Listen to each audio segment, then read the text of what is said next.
J.K. Rowling, be afraid of us. Kenny J.K., be afraid. Well, I mean, I'm fully convinced now. Do I say a few words about the counter-protesters? What are your thoughts on that? I wouldn't mind going to bed with some of them, to be honest. What is life, Jack? Like, seriously, these people... There are men with XX chromosomes. Trans people are not a danger to women. The larger majority of people that are a danger to women are cisgendered men. You might need to bleep it, but off gaslighting twat is my response. To be non-binary, it's a blessing, really. Sarah Jane Baker, who was leading this protest, was in prison for 30 years because he tortured a child. Trans rights are human rights, one struggle, one fight. I thought I'd show the Prime Minister my boobs. Oh, totally, the poor dog. There are different degrees of gender identity activists, but this is the extreme end. How weak your position is and how powerful we are as a group. J.K. Rowling, be afraid of us. Kenny J.K., be afraid. Be afraid. We are on the right side of history. Make no mistake. Okay, our tolerance is running out. If the right wing continue on this path of trying to destroy us with death threats, boxing, threats of violence, or exclusion from mainstream society, you will reap what you sow, and you risk encouraging and reaping the result that you seem eager to provoke. We will never submit to fascism. Fascism. Well, I mean, I'm fully convinced now. I don't think women are materially definable or important on that basis. And this gorgeous lady has every right to come to my women-only poetry group. No, I mean, Sarah Jane Baker is a dangerous individual. And the topless protest thing, I just could there be a better visual representation of the reason that women need single-sex spaces than stuff like this? I mean, Jesus. And also, there's nothing these men won't appropriate. Like the topless protest that French feminists did against, sort of, I can't even remember what it was about particularly, but there's nothing these men won't appropriate. And yeah. And also, my sibling works for the SSPCA, and I just hope that he looks after that dog. Oh my God, I thought the exact same thing when I saw he had a dog. I was thinking, Jesus Christ. And then I went down this rabbit hole thinking, God, loads of bad people own dogs, and I think that's awful. Hello, everyone. I hope you are enjoying this conversation with Jenny Lindsay. And if you are, please take this moment to subscribe if you're not already subscribed. I know a lot of you watch my videos, but are not subscribed. And hit the like button now while you're at it. You know you want to. And this will help push my videos out to as many people as possible. And with that said, let's get back into it. In a way, I'm sort of enjoying this kind of episode in the trans saga because now these men, Helen Joyce has said it before. I'm sure you've heard her say it, that the worst thing for some men is being told no by women.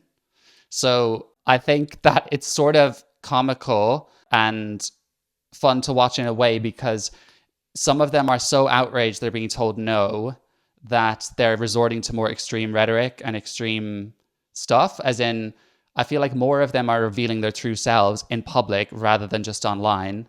And the more people that see this, it speaks for itself. That other trans protest, we obviously saw the posters. We saw one guy screaming into a mic that J.K. Rowling can suck his dick. Another guy said the difference between me and J.K. Rowling is that I have a cunt and she is one. Like, as in, it's just let them speak. It's a funny concept because we had let women speak, and we can also just let them speak because the more people see actually just what they're saying and how they're behaving, the better, I think. Yeah.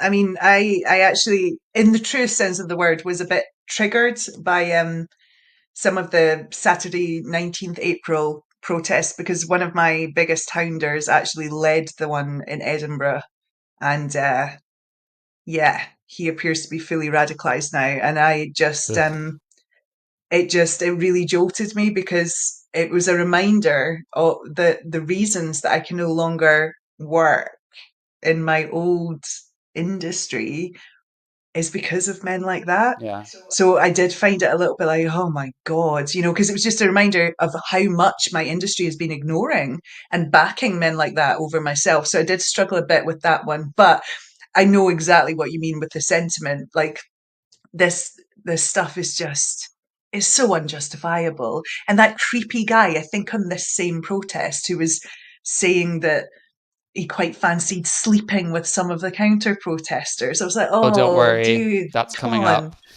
Do you want to say a few words about the counter protesters? What are your thoughts on that?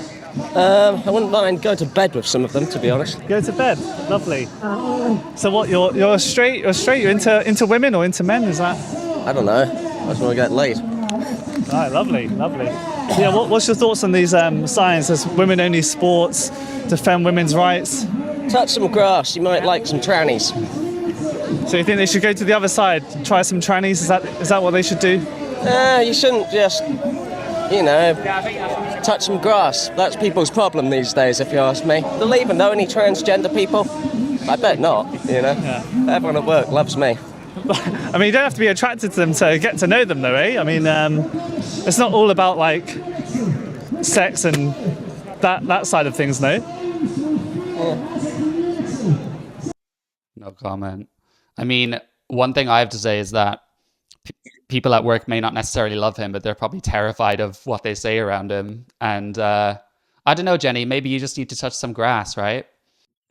What is life, Jack? Like, seriously, these people are the reason that the arts industry doesn't work, that universities no longer function, that like women's rights have been turned upside down, and this guy is just a weird helmeted rabbit person. I don't understand. It's awful. It's absolutely awful. I hate it. What the fuck is going on? Yeah, I mean, yeah, maybe I do need to touch some grass. I don't know. I mean, if I do go and touch some grass, it would be far away from this weird individual. I think it's a field of misogyny he's asking you to touch. And one interesting point just I have about this, and an observation is, something I try and convey a lot is my perspective from someone who was in the queer scene, because obviously so much of this stuff gets discussed behind closed doors in clubs and stuff where everyone agrees, right? This scene is at the forefront of sexual liberation and kink, and thinking that expressing yourself sexually in any way is liberating and a positive thing. So you go to some of these pride events or queer events, and the more sexual you can be, the better. But then obviously a lot of other regular women see men like flaunting their sexuality in a really dominating way as obviously a potential threat. And unfortunately, what the queer community has done, because the gay world, they're all men. So in their own private time, in their own clubs, whatever, they can make their rules and they can do whatever the fuck they want. Like, so many men are disgusting. And when you have no women telling them not to do that, you see the lengths they go to.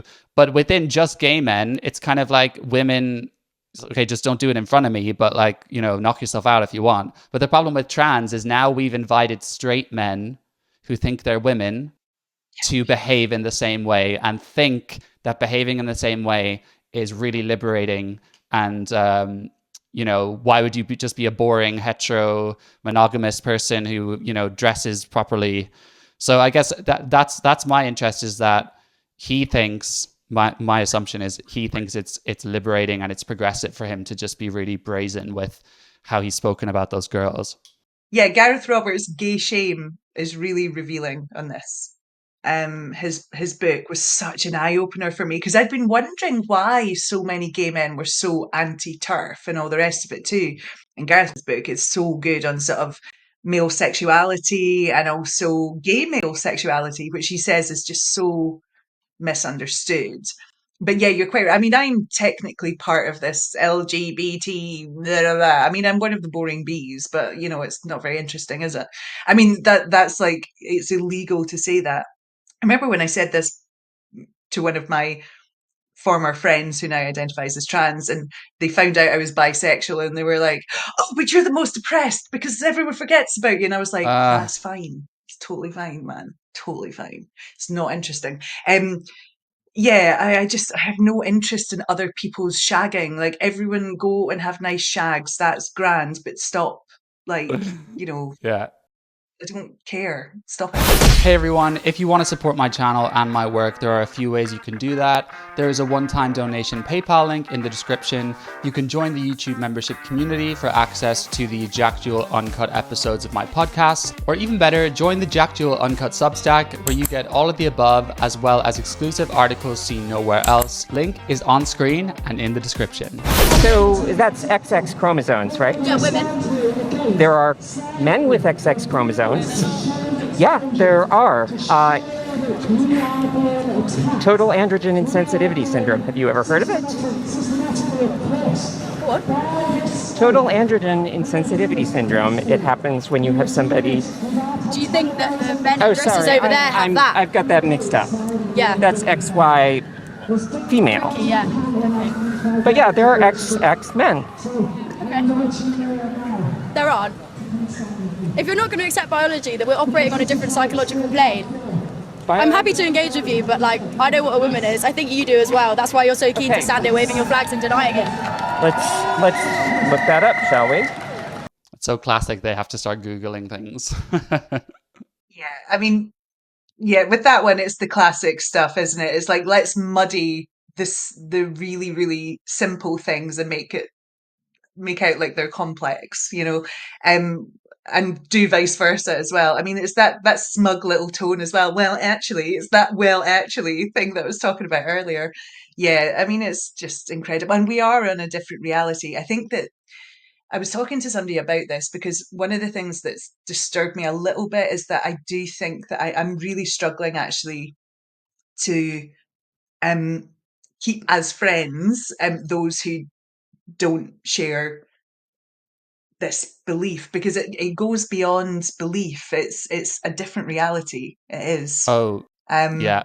I agree. I mean, I think it's that thing of like, can you have a partner with different opinions? And most of the time, for me, it's yes. But then also, if someone believes in this, it's kind of like, it's kind of like me being with like an Orthodox Jew or something. I mean, like, nothing against them, but it probably just wouldn't work. Do you know what I mean?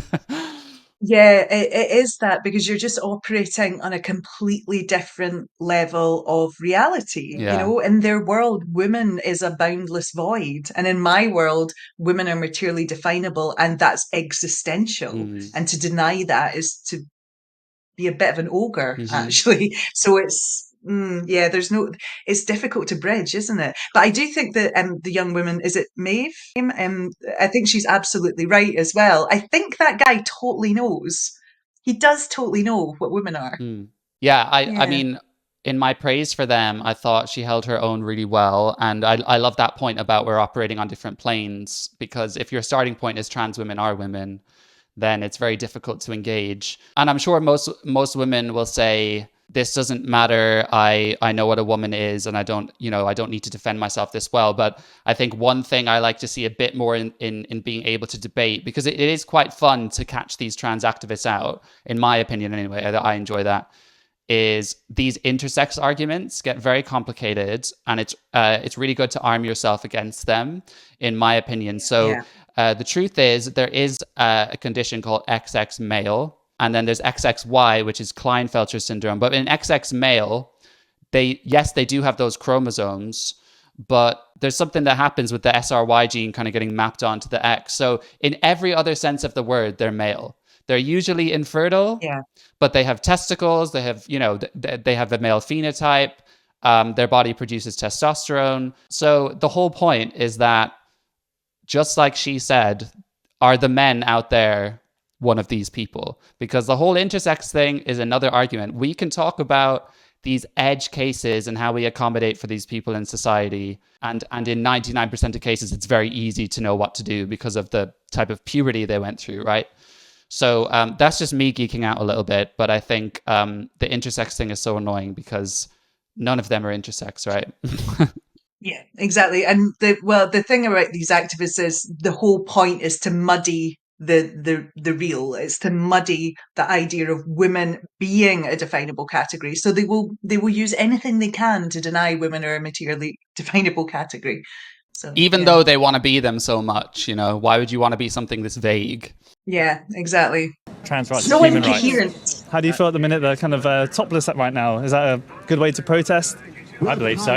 I think it shows our vulnerability. I'm an ally, but I support trans people because I'm a queer person and they are queer people. They're part of my community. Some people argued about prisons and refuges for women. Do you think trans people should be allowed in those spaces? I don't see why not, because trans people are not a danger to women. The larger majority of people that are a danger to women are cisgendered men. And sadly, it seems to be some cisgendered women as well. You might need to bleep it, but fuck off, gaslighting twat is my response. These men are so annoying. I mean, in the face of, this is part of the psychological harms I was talking about, right? This guy is denying that any trans-identified male is a danger to women. I know women, I interviewed Lara for my book, who's been sexually assaulted by someone who identifies as a trans woman. I've experienced not very good behaviours from trans-identifying men. I know plenty of women who have. And it's not just about danger. I mean, for God's sake, it's about women are allowed our own shit. Like, come on, shut up. And also his use of cis. Yeah. I mean, when people hold the view that women align with the gender they were assigned at birth, I already know that they're a misogynist. So there we are. Impressive beard, though. There we go. Well, yeah, that was something I was wondering about, because he said, I'm a queer person. And I wonder if he's one of these queer people in that, you know, he thinks he's a goat or something and he's actually just attracted to women. In which case I totally reject him as that label or in anything to do with me. But no, you're totally right. I mean, again, we're starting from a certain set of beliefs. The first thing you said was trans rights are human rights. Trans rights are human rights. He's obviously saying cis men and stuff, but the whole argument is that they're not women. And this annoys me, because even if the consensus were, yeah, they're a type of woman, there's no type of human on planet Earth that just automatically becomes completely innocent. You know, they just seem to think that if you're trans, you're incapable of violence or doing anything wrong. Yeah. And they even say that women are a bigger danger. Like they say lesbian women are a bigger danger to women in changing rooms because apparently they might beat them up or something. I mean, I don't hear about that happening. I mean, what's really, really infuriating is this guy. I mean, I'm looking at him. He's probably in his 40s. The beard maybe makes him look a wee bit older, but he's probably about my age, maybe a tiny bit older. And this is what I mean about my generation. If this guy was fucking honest with himself and other people like him, if I think back to like 1999 or whatever, when I was 17 years old, not one of us ever foresaw a future where we were denying human beings were mammals. Not one of us had heard the word cisgender. Not one of us would ever have said something so appallingly homophobic as lesbians can have a penis. Yeah. My generation, I'm really sorry for what we've done, basically. Mm. No, it's just the power of religious doctrine and ideology. You know, I grew up thinking, oh, well, you know, war, you know, in the West and Nazism and all of this is just, you know, this isn't going to happen again. And I know that this isn't Nazism, but this has really taught me that human beings can believe anything if they're indoctrinated into the right thing. And I need to, you know, stay so cognizant of that moving forward, because you don't want to be a victim of it, right? Definitely. I thought it was all academic as well. If they were women, they wouldn't be protesting this. They are all men who are doing it. Sarah Jane Baker, who was leading this protest, was in prison for 30 years because he tortured a child. And he's demanding access to women's spaces. Like, Jesus Christ, how can these people follow him? She's so great. Yeah, she is. I'm really glad that she's in this now, because what's interesting about Connie as well is she's got that whole, like, she grew up kind of like believing all this crap as well. And so she's got that whole thing where she's just gone, oh no, wait a minute, because there's some really impressive younger women involved in this as well. There's Nicole Jones, who now works for Sex Matters, Nina Welsh, who's just in her early 30s, but she's been speaking out for some time, and now Connie, and there's a few more as well. And it's really, really good that they're well, I've noticed with Connie as well, sort of like the length of time between a woman speaking out and being kind of cancelled and getting some attention for it has really lessened. I mean, it took me ages to get the kind of attention for my hounding that people sort of get within a few days now. And she's fantastic what she's been doing, and she's quite right. I mean, it's just the double standards applied to us compared to our bloody hounders. Sarah Jane Baker, from what I have read, dismembered his own testicles and ate them. I have never done anything like that, and yet you will never find me getting invited to a big festival. Wow. I mean, I saw a video of him at Trans Pride like 2 years ago, and he was saying punch turfs. I was going to come here and be really fluffy and be really nice and say, yeah, be really lovely and queer and gay. No, if you see a turf, punch him in the fucking face! And then he actually got arrested for that. 4:50 p.m. At this time, I'm placing you under arrest on suspicion of inciting violence. You do not have to say anything, but it may harm your defence if you do not mention, when questioned, something which you later rely on in court. Anything you do say may be given in evidence. And have you got any response that you'd like to call? Yes. Okay. Trans rights are human rights, one struggle, one fight. That's okay like that, you're not too tight now. That's fine, officer. Relatively loosely. Trans rights are human rights. They won't get rid of us. Our existence is our resistance. You remember that. Can I come in the car with that? All I have is my hormones. That's all good. We'll pocket everything up and make sure it's all in a bag. Anything that comes out. Do you take any medication? Do you take any medication? Yes, I'm on I take estrogen.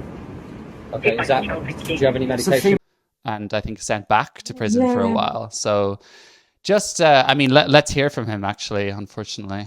So you got your top off over there. What was the reason for it? Well, I'm a woman, and I thought I'd show the Prime Minister my boobs, and I thought I'd let the TERFs see that my hormones are working great. And I'd like to thank my gender critical and TERF fan club. I think you're absolutely amazing. I think you're absolutely steadfast. You're our #1 fans, and you share our message further and wider. Do you know what I mean? And God bless her, except J.K. Rowling. She's not the Messiah. She isn't. Don't listen to her. She's a lunatic. I mean, you can just want see that wee like, dog. yeah, no, totally. The poor dog. God knows if he went to prison for torturing someone and has done, can't bear thinking about. But I mean, this is a deeply unwell individual. You know, it's very obvious. Yeah, I mean, absolutely, and I have my head in my hands with it, because it is that sort of, how have people allowed this to happen? Where this, I mean, this is the extreme end. I am fair about it. I have written about this a lot in my Substack. There are different degrees of gender identity activist, but this is the extreme end. And this is what all of the people who are sort of like, oh, I think we should just all be kind. This is the stuff they're propping up, because they're framing this entire debate as one between sort of kindness and TERFs being evil and whatever. But here's this guy talking about flashing the Prime Minister and claiming TERFs secretly love him. I mean, it's just Jesus, you know? Do you think a lot of, especially women who support this, do you think they're privy to some of these types of clips? And, you know, I feel like with social media now, independent journalism is really a godsend with all this. You don't see the BBC interviewing these people on the street, do you know what I mean? And do you think that if they do see stuff, are they just able to suspend their disbelief and actually just somehow reframe it in their mind? What's going on?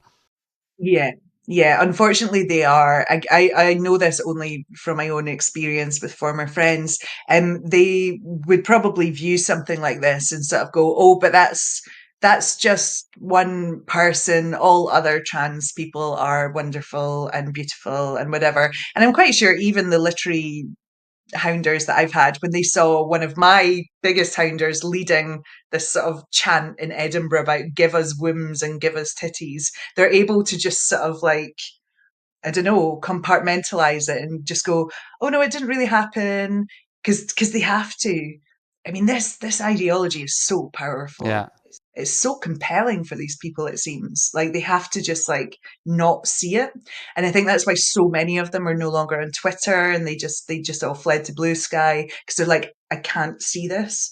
I can't have anything that will challenge this set of Blue beliefs Sky is worrying because I don't look at it, but my friend Andy No, you probably know who Andy No is, but like he monitors it, and he said it's a hotbed for like Antifa, people organizing, far left groups organizing for violence, and it's actually concerning because they don't have anyone tempering them, which we were doing on Twitter, even before Elon Musk days. Like I feel like there were still at least people on Twitter with different views, but it now seems like Blue Sky is only kind of far left progressives. Yeah, it is really worrying. It is really worrying. I mean, I do feel like we're in a really quite dangerous era at the moment. And so I think it's at the moment, I mean, it's foolish to predict things because anything could happen. I think it's quite likely that we're going to get a reform government at the next general election. I'm not quite sure what's going to happen in Scotland, to be honest with you. I think we will get some reform MSPs, and some people are welcoming that as a kind of just a bit of a shake up. Yeah. But the fact is that overcorrection to all this shit could be really, really awful and illiberal for all of us. And I think that is starting to happen.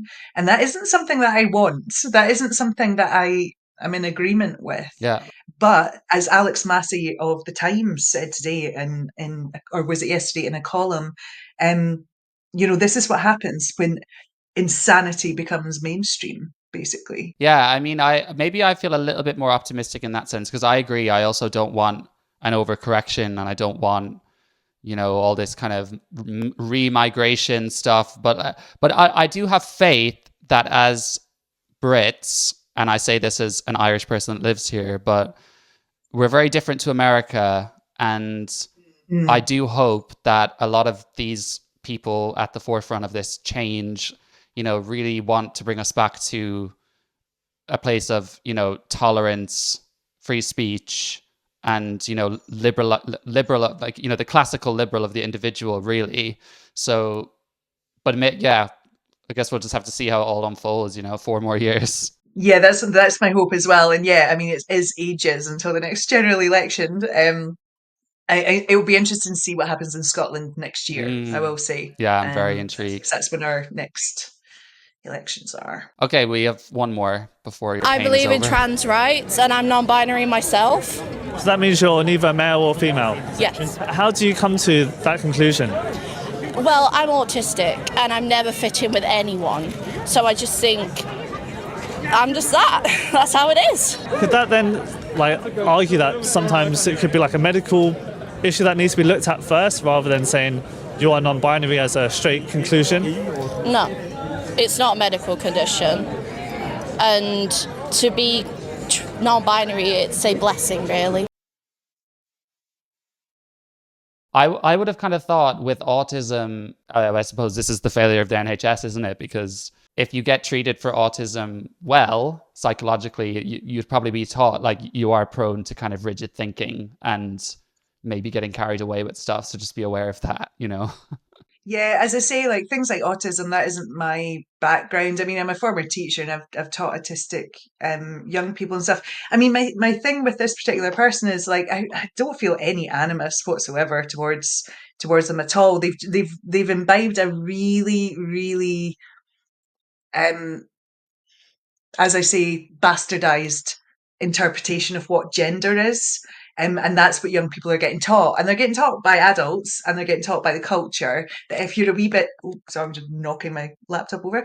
If you're a wee bit different, then that means that you're probably non-binary. And that's a valid conclusion to come to if all of the adults around you and all of the TV shows and all of the dramas and all of the music scene and all of the arts is saying to you, if you're a wee bit different, if you aren't either a pornified Barbie or a muscled man, then you are non-binary. She's come to a logical conclusion based on the evidence around her. I mean, the problem is that, as the questioner was saying to her, she is a female, and that is actually a salient point about her. And I really hope that that's something that she takes on board as she gets older. Bit of feedback, yeah. I mean, it's interesting how they're always kind of gothy as well. It's like, there's a bit of a trend here. But no, I totally agree. I think they're definitely at the lower end of the harm, but they are also, unfortunately, it's my moral quandary because sometimes I comment on non-binary TikTokers who clearly have got messed up in this, but at the same time, they're telling all their followers we need to mutilate kids. And I'm kind of here like, well, this is collateral damage for me. Like, I have to drag you in here and break you apart because you're an adult now. And I know that you're kind of messed up in this too. But, you know, while some of the men are really actually quite terrifying, like most of the non-binary stuff is, for me, it's just like very insufferable. And it usually comes with people who are also very illiberal in being able to talk to people and just have normal conversations. Yeah. I mean, obviously, I'd need to hear more about that person's opinion about what should happen to TERFs. But what I have found is that sometimes non-binary identifying people have been a wee bit less into the houndings, actually.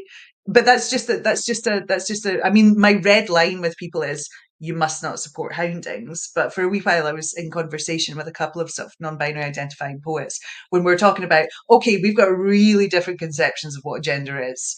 Let's talk about that, and can we actually? And we were just doing this as a letter writing thing between each other. And that actually really helped me with my book, because I realised that actually, no, we're never going to agree on the first two things, but we can agree on houndings. And that's the approach that I've taken in my book, because this person now no longer supports houndings. So I like it. You're very mature and measured, probably a bit unlike me. It can be a bit reckless. So you're young though. You're just a young man. You're allowed to be reckless. I'm way too reckless is the thing. But I mean, also putting a lot on the line. But you know, you only live once. That's kind of what I say.